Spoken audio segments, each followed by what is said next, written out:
கிறிஸ்துவுக்குள் மிகவும் பிரியமான தெய்வ பிள்ளைகளே, ஆசீர்வாதமான குடும்பம் இந்த நிகழ்ச்சி மூலம் உங்களை சந்திப்பதில் என் இருதயம் கர்த்தருக்குள் மிகுந்த மகிழ்ச்சி அடைகிறது. உங்கள் எல்லாரையும் இயேசு கிறிஸ்துவின் இன்ப இனி நாமத்தினாலும் கிராஸ் டிவி ஊழியத்தின் சார்பாக அன்பின் வாழ்த்துக்கள். இன்றைக்கும் நாகர்கோவிலை சார்ந்த சாமுவேல் என்கிற அன்பு சகோதரருக்காக உங்கள் மனைவி பிள்ளைக்காக ஜெபிக்கிறோம். விசேஷமாக அவங்க கேட்டுக்கொண்ட ஒரு விண்ணப்பம், மகளுக்கு நல்ல வேலை கிடைக்க வேண்டும், மகளுடைய திருமணத்தை கர்த்தர் நடத்தி கொடுக்க வேண்டும். பிரியமானவர்களே, வேதம் சொல்லுது, உன் பிள்ளைகள் கர்த்தரால் போதிக்கப்பட்டிருப்பார்கள், உன் பிள்ளைகளுடைய சமாதானம் பெரியதாக இருக்கும். ஏசாயா 54:13 இந்த வார்த்தையை கர்த்தர் சொல்லியிருக்கிறார். என் அன்பு தெய்வ பிள்ளைகளே, உங்களுடைய பிள்ளைகளுடைய எதிர்காலம் திருமண காரியமாக இருக்கலாம், வேலை காரியமாக இருக்கலாம், பதவி உயர்வு காரியமாக இருக்கலாம், ஏன் படிப்பு காரியமாக கூட இருக்கலாம். எல்லாத்துலேயும் ஆசீர்வாதத்தை கர்த்தர் கட்டளையிடுவார். ஜெபிக்கலாமா? அன்பின் பரலோக பிதாவே, நாகர்கோவிலை சார்ந்த அன்பு சகோதரர் சாமுவேல் சகோதரருக்காக மிகுந்த கர்ஷனையோடு கூட ஜெபிக்கிறேன். தேவரீர் ஒரு விசை மனம் இறங்குவீராக. அப்பா, அவருடைய தேவைகள் சந்தியும், மகளுடைய நல்ல வேலையை கொடுத்து மகளுக்கு நல்ல திருமண வாழ்க்கையை கர்த்தர் கட்டளையிட்டார். மத்தேயு 15:28 நீ சொன்னி, நீ விரும்புகிறபடி உன் மகளுக்கு ஆக கடவுது என்று சொல்லி, அப்படியே இவர்கள் விரும்புகிறபடி இவர்களுடைய பிள்ளைகளுக்கு, இதை பார்த்து கொண்டு அத்தனைவர்களுடைய பிள்ளைகளுக்கும் ஆக கடவுது செய்கிறதற்காக நன்றி. நீங்கள் பேசுங்க, நாங்கள் கேட்குறோம். இயேசு கிறிஸ்துவின் நாமத்தில் ஜெபிக்கிறோம் ஜீவனுள்ள பிதாவே, ஆமென். கிறிஸ்துவுக்குள் மிகவும் பிரியமான தெய்வ பிள்ளைகளே, ஆசீர்வாதமான குடும்பம் இந்த நிகழ்ச்சிக்காக ஆண்டவருடைய பாதத்தில் காத்திருந்த பொழுது கர்த்தர் சொன்ன கர்த்தருடைய வார்த்தை, எதை கண்டும் சோர்ந்து போகாதே. பிரச்சனைகள் வருமா அப்படின்னு கேட்டால் கட்டாயம் வரும். பாடுகள் வருமா அப்படின்னு கேட்டால் கட்டாயம் வரும். இயேசு கிறிஸ்துவ சில பேர் சொல்லுவாங்க, நீ கிறிஸ்துவுக்குள்ள வந்துடு, உனக்கு ஒரு பிரச்சனையும் இல்லை. தப்புங்க. எல்லா பிரச்சனையும் கற்று மாற்றுவா, எல்லா பிரச்சனைகளையும் கற்று மாற்றுவா, எல்லா கஷ்டத்தையும் மாற்றுவார் உண்மை, எல்லா பத்திரத்தையும் மாற்றுவார் உண்மை. ஆனாலும் சில பாடுகள் உண்டு.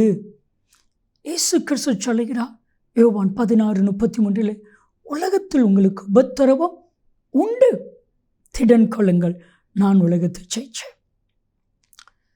உலக மனுஷனாக இருக்கும் பொழுது ஒரு உபத்திரவம், ஒரு பிரச்சனை, ஒரு பாடு வந்தால் அவனுக்கு திடன் கொள்றதுக்கு ஒன்றுமே இல்லை. அவனுக்கு பணம் இருந்தால் மட்டும்தான் திடன். ஆனால் நமக்கு பணம் இருக்கோ, பொருள் இருக்கோ, எது இருக்கோ இல்லையோ, சர்வ வல்லமையுள்ள தேவன் இருக்கிறார்.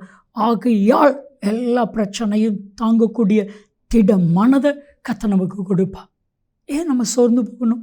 மார்க்கு 4:37-40 வரைக்கும் நீங்கள் வாஸ்து பாருங்கள்.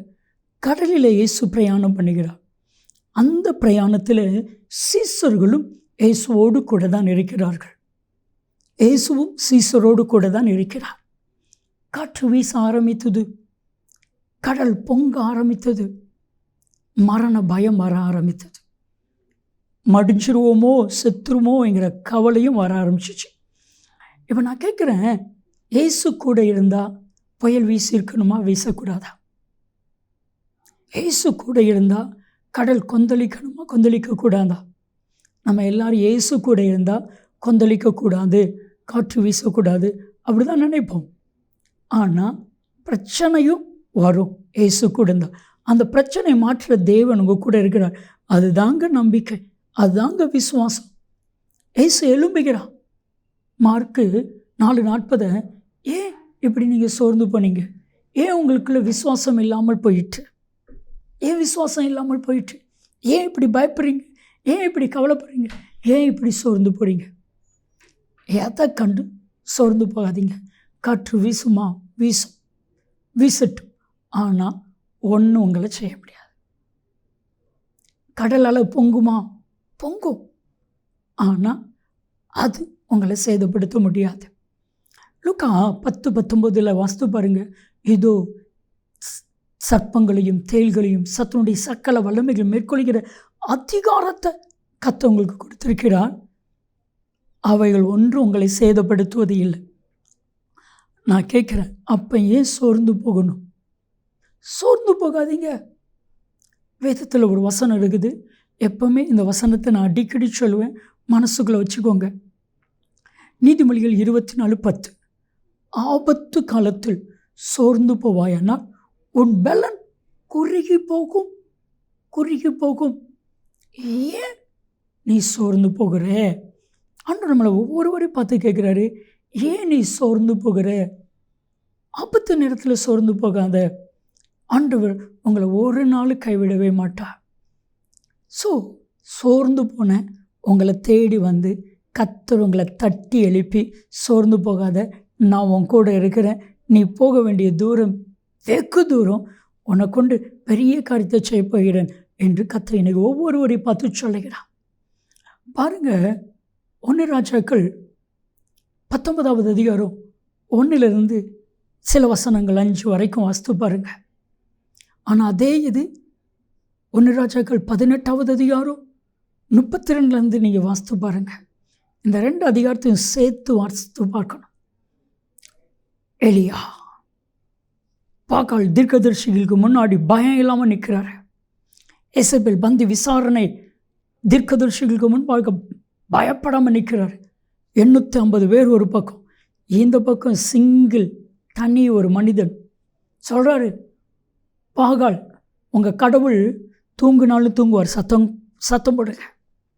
உங்கள் கடவுள் அலுவலகமாக வேலையாக வெளியே போயிருப்பார், கூப்பிடுங்க, வருவார். காலையிலேருந்து சாயங்காலம் வரைக்கும் பயங்கர நக்கல். மாலை பொழுது வந்துச்சு, அந்திபலி செலுத்துகிற நேரம் வந்துச்சு. என்னை கேட்டறலும் வானத்திலேருந்து அக்கினி இறங்கி வந்து பலிபீடத்தை எல்லாம் அழிச்சு போட்டது. 850 பேரை ஒரே மனிதனாக கொன்று குவிக்கிறார். ஆனால் அடுத்த அதிகாரத்தில் எசபேல் என்கிற அரக்கி அவருடைய வார்த்தையை கண்டு சோர்ந்து போயிட்டாரு. போதும் ஆண்டவரே, நான் பரிசுத்தவான் கிடையாது, என் முற்பிதாக்களை பார்க்கல நல்லவனும் இல்லை, நான் செத்தா நல்லா இருக்கும். ஒரு அதிகாரத்தில் வீரமாக இருக்கிறாரு, இன்னொரு இடத்துல சோர்ந்து போயிடுது. இதுதான் மனிதனுடைய இயல்பு. சில நேரத்தில் நம்ம உற்சாகமாக இருப்போம், சில நேரத்தில் சோர்ந்து போயிருப்போம். ஆனால் கர்த்தர் சொல்கிறாரு, நீங்கள் யாராகிலும் இன்றைக்கி சோர்ந்து போயிருந்தீங்கன்னா உங்களை தட்டி எழுப்பி, நீ போக வேண்டிய தூரம் வெகு தூரம், உன்னை கொண்டு பெரிய காரியம் செய்ய போகிறேன். கர்த்தர் இதை தீர்க்கதரிசனமாக சொல்கிறாரு, சோர்ந்து போகாதீங்க. ஜெபிக்கலாமா? தகப்பனே, யாரெல்லாம் பிரச்சனைகளை கண்டு சோர்ந்து போனார்களோ அவர்களுடைய சோர்வை எல்லாம் எடுத்து போட்டு அப்படி செய்கிறதற்காக உமக்கு கோடான கோடி ஸ்தோத்திரம்.